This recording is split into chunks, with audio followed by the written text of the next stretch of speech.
It is April, and that means that the Wii U is officially dead, as there are going to be no more physical releases for the console. While there will still be one or two eShop uploads, nothing new is coming to the Wii U, as all of Nintendo's focus is now firmly placed upon the Switch.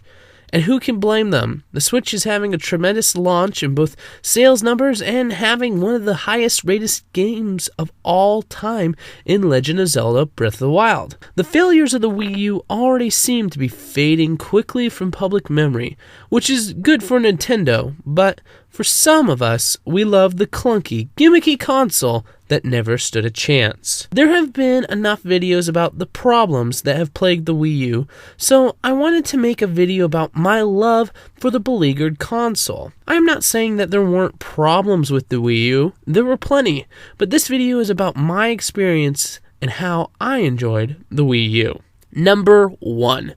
Wii Emulator. Now, I know for a lot of people this was actually a negative, as they said the process to play Wii games took too long. While I can understand the sentiment, the wait time never bothered me. This is primarily due to the fact that I never owned a Wii.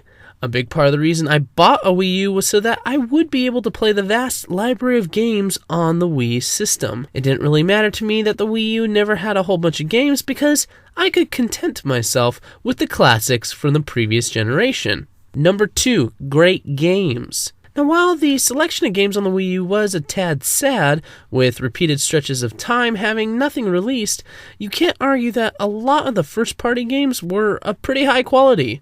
Mario Kart 8, Super Smash Bros., and Splatoon provided fun for hundreds of hours.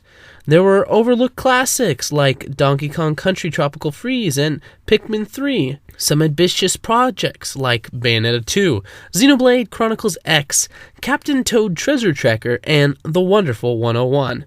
And let's not forget that there were just some straight-up fun games like Shantae, Half Genie Hero, Fast Racing Neo, Runbow, Super Mario 3D Worlds, and, though not an exclusive, Shovel Knight, which got and still gets some much-deserved special attention from Nintendo.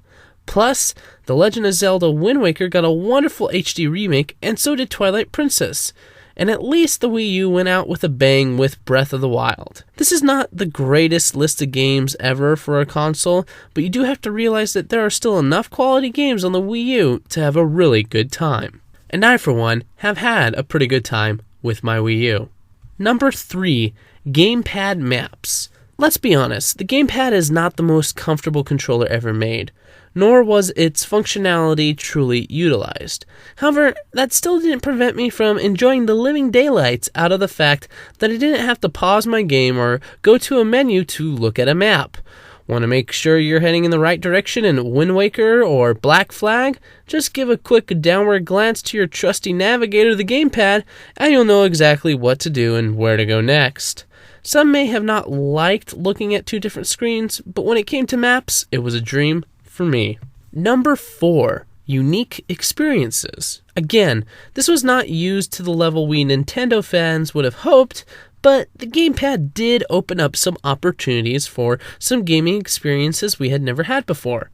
Granted, it didn't work sometimes, like with Star Fox Zero, but there were games that used the functions of the gamepad in a fun or interesting way, such as the use of the stylus in the Scribblenauts games, the use of the gamepad as an inventory manager in Zombie U, and the gyroscopic sensors in Nintendo Land and Splatoon. While underutilized, the features of the gamepad, when used well, brought a different gaming experience to the consumer than that of Microsoft and Sony. Number 5, quasi-portable gaming. The Wii U was never really billed as a portable console, most definitely to the degree the 3DS or the Switch actually are. Still, it was nice, should someone else need to use the TV, that you could play your games on the gamepad uninterrupted. If only the Wii U signal had been stronger, the versatility of the system could have really shined. Still, it was the first step in the hybrid console idea that the Switch is now taking advantage of. that's pretty much it. I'm sure there's a reason or two that I forgot to mention while I was working on this video, but I wanted this to get out in a semi-relevant time, which is hard enough as the Wii U became irrelevant during its own lifespan. Now that the Switch is out, pretty much everyone is Wii-hoo?